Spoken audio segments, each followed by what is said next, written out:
જે પંચ કન્યા કહેવામાં આવી છે, એ પંચ કન્યાઓની અંદર છે, પહેલી કન્યા છે અહલ્યા, મંદોદરી, તારા, દ્રૌપદી અને કુંતા.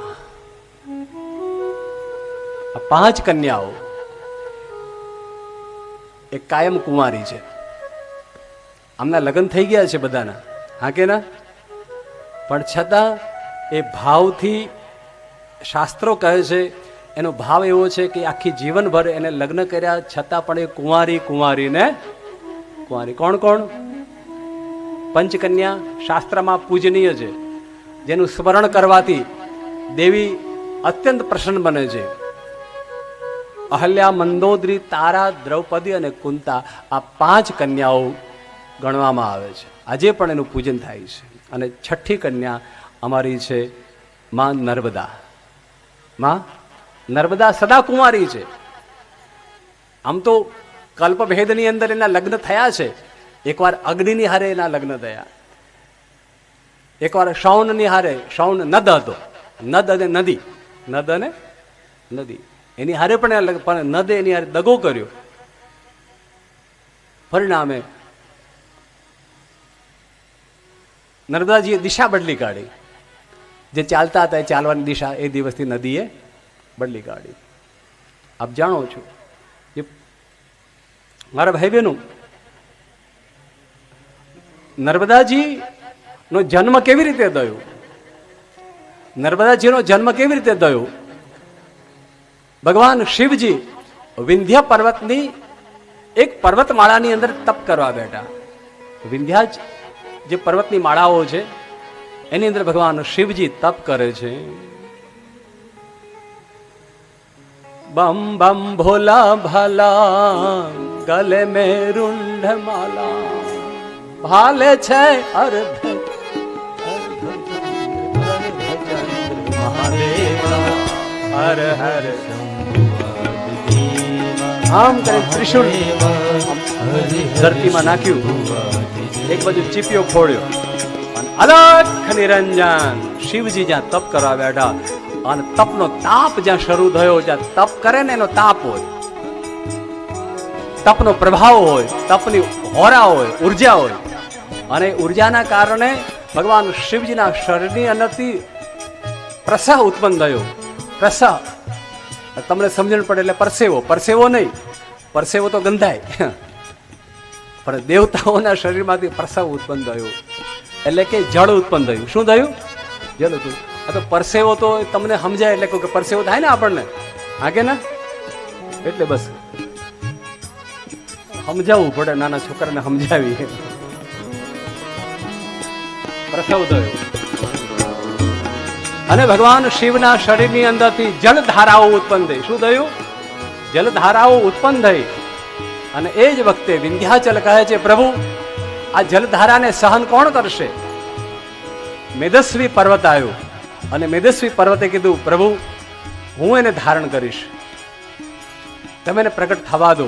ભગવાન શિવજી વિરંચી બન્યા અને વિરંચી દેવી ભગવાન શિવજીના શરીરની અંદરથી નર્મદાજીનો પ્રવાહ વહેવા લાગ્યો. બોલીએ શ્રી નર્મદા મૈયા. ભગવાન શિવના શરીરની અંદરથી અને ખડખડ કરતી નર્મદાજી આ પૃથ્વી પર વધાર્યા. નર્મદા સદા કુંવારી છે, સદા કુંવારી છે.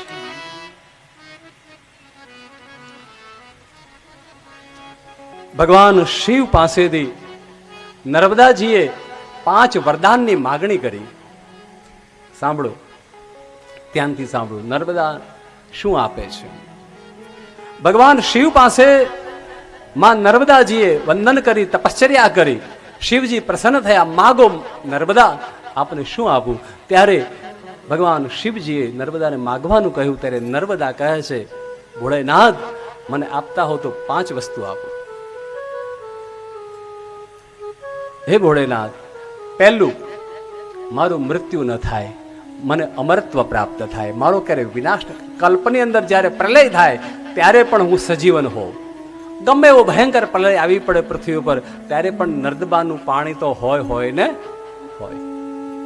નર્મદા ક્યારેય સુકાતા નથી, ક્યારેય નહીં સુકાય. કોઈ કલ્પની નર્મદા નહીં સુકાય, કારણ કે શિવે વરદાન આપ્યું છે નર્મદાજીનું પાણી કાયમ વહેતું રહેશે. પહેલું અમરત્વ પ્રાપ્ત થયું. બીજું, બધા જ તીર્થો, બધા જ જે ભારત દેશના જેટલા તીર્થ ક્ષેત્ર કહેવાય એ બધા તીર્થ ક્ષેત્રો મારી અંદર આવીને સમાઈ જાય. બધા તીર્થનું પુણ્ય મારી અંદર સમાય. મારા અંદર આવીને જે લોકો એકવાર ડૂબકી લગાડે એને બધા જ તીર્થો કર્યાનું પુણ્ય પ્રાપ્ત થઈ જાય. મારા અંદરથી સ્નાન કરે એકવાર સ્નાન કરવાથી બધા જ તીર્થોમાં, ગંગા યમુના આદિ, ગંગા સાગર આદિ જેટલા તીર્થો છે એ બધામાં સ્નાન કર્યાનું ફળ ક્યાં મળે? ગંગા નર્મદા સ્નાન દ્વારા. એવું વરદાન કોણે માગ્યું? નર્મદા. અને શિવજી કીધું તથાસ્તુ, બીજું વરદાન આપ્યું, સર્વ તીર્થ નાયકમ, હું બધા તીર્થોની અંદર પ્રમુખ બનું, હું કહું એ પ્રમાણે બધું થાય, બધા તીર્થો પુણ્ય આપે. તથાસ્તુ. બા નર્મદામાં શું તારા વખાણ કર્યું. નર્મદાજી કેવું કેવું માગ્યું છું. એટલું જ નહીં, સરસ્વતી નદીમાં સ્નાન કરે, સરસ્વતી નદીમાં સ્નાન કરે એનું 7 દિવસમાં ઉદ્ધાર થાય. યમુનાજીમાં સ્નાન કરે એનો 3 દિવસમાં ઉદ્ધાર થાય. ગંગાજીમાં સ્નાન કરે એનું 1 દિવસમાં ઉદ્ધાર થાય. પણ મારું તો દર્શન કરે ને તો ઉદ્ધાર થઈ જાય, એવું વરદાન આપો. મારા તો દર્શન માત્ર પાપ નાશનમ. ભોળાનાથે કીધું તથાસ્તુ. શિવજી જ્યાં તથાસ્તુ કહેવા ગયા તો નર્મદાજી અટકી ગયા. ભોળાનાથ 1 મિનિટ, કારણ કે નર્મદાજીને ખબર હતી કે મારે કિનારે ભરૂચ શહેર વસવાનું છે અને ઇન્ડસ્ટ્રી જ આવવાની છે. હા, એને ખબર હતી કે દેગામ પાસે જબરજસ્ત બધા હાઈવે થવાના ને બાપુલી આ તો બધું રમણ ચક્કર કરવાનો, માણસ કઈ જપવાનો. આ નર્મદાને કદાચ ખબર હશે એટલે નર્મદાએ કીધું ભોલેનાથ 1 મિનિટ, મારા દર્શન માત્રથી પાપ નાશ થાય એવું વરદાન મેં માગ્યું. પણ પ્રભુ સાંભળો, મારે કિનારે જે માણસ આવે ને એ અશ્રદ્ધા લઈને આવશે, અશ્રદ્ધા લઈને અહીંયા નિવાસ કરશે તો એને એક પણ પુણ્ય પ્રાપ્ત નહીં થાય. શ્રદ્ધા હશે અને મારું દર્શન શ્રદ્ધા એટલે આગળ મૂક્યું, શ્રદ્ધા શબ્દ મૂક્યો. શું મૂક્યું? શ્રદ્ધા સાથે દર્શન કરશે તો. ખાલી દર્શન કરી પુલ ઉપરથી નીકળીને પગે લાગતા જઈએ એમ નહીં. હવે સમજી લેજો. પાછા ઘણા તો શું કરે કે આપણે તો પાવન થઈ જ ગયા, પુલ ઉપરથી નીકળીને પગે લાગે એમ નહીં. નર્મદાજીને ખબર હતી કે ભરૂચ શહેરમાં ઘણા બધા લોકો આવશે, એમાં પાપીઓ પણ હશે, એટલે માગી લીધું કે શ્રદ્ધા સહિત દર્શનેન પાપ નાશનમ. કેવા દર્શન? શ્રદ્ધાથી, ભાવથી, હૃદયથી, દિલથી એને સન્માન આપીને કે આ નર્મદા મારી માં છે, એમાં કચરો ન નખાય, એમાં હાબુદીન ન નવાય, આવી જેનો ભાવ હશે. એમાં ગંદકી ન નખાય, એમાં કારખાનાના કેમિકલ વાળા પાણી ન નખાય, આવો જેનો ભાવ હશે એને હું ફળ આપીશ. બાકી કેમિકલના પાણી નાખશે ને એનું તો કુટુંબથી નિકંદન કાઢી નાખીશ, એનો તો જડ મૂળમાંથી કાઢી નાખ. હું તો માને પ્રાર્થના કરું એનું તો હા, નર્મદામાં ગંદકી કરે અને એમાં કેમિકલ વાળું પાણી નાખે તો એનું તો હું તો કહું હાથ પેઢીમાં નખો જ જાય. હા કે ના? તો પાડો જોરદાર તાલી. હા હોય તો તમે બધા સંમત હો તો. નર્મદાજીને મલિન કરવા માટે આ લોકો બેઠા છે, પણ અમે નહીં થવા દઈએ. અમે કથાકારો બધાને કહેતા રહીશું, મારા ભાઈ બહેનો, નર્મદાજીએ કીધું કે શ્રદ્ધા પૂર્વક મારું દર્શન કરે એને મોક્ષ પ્રાપ્ત થાય. શિવજી કીધું તથાસ્તુ. જા હવે બરાબર વાત. ચોથી વાત,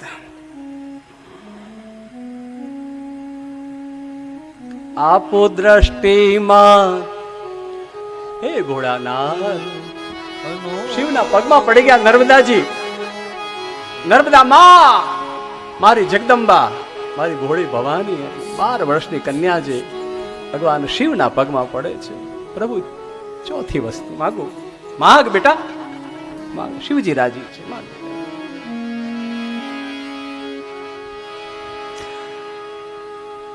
ગંગાજીના અમુક ઘાટ વધારે પવિત્ર કહેવાય, ત્યાં નાય કે ભાઈ બનારસ છે, ગંગાસાગર છે, હરિદ્વાર છે.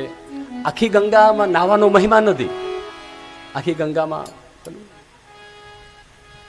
યમુનાજીના પણ અમુક ઘાટમાં વિશેષ મહત્વ નાવાનું. પણ નર્મદાજી માગ્યું કે મારી તો છેક શરૂઆતથી લઈને દરેક ઘાટ અત્યંત પવિત્ર હોય. અને પ્રભુ સાંભળો, પ્રભુ તમારી જટામાં ગંગાજી બિરાજે, પણ તમે મારા અંદર બિરાજજો. કંકર એટલા શંકર થાય. મારા એક એક ઘાટની અંદર જેટલા પથ્થર છે એમાં ભોળાનાથ તમે વાસ કરો. ક્યાં તો આખું બ્રહ્માંડ ધ્રુજી ગયું કે શું માગે છે. વાહ નર્મદા મૈયામાં કે શૈલ સંગ સમ વિશાલ જટા જૂટ ચંદ્રભા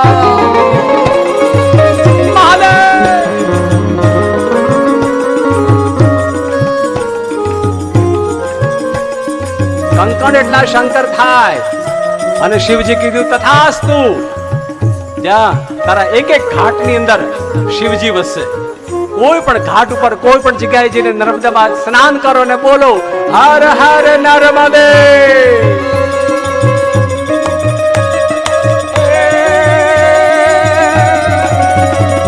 શૈલ સંગ સમ વિશાલ જટા જૂટ ચંદ્ર ભાલ કંગ કી તરંગ માલ વિમલ નીર ગાજે. लाल लाल चंदन की घोरी भाल लाल भगवी वर्षा दे.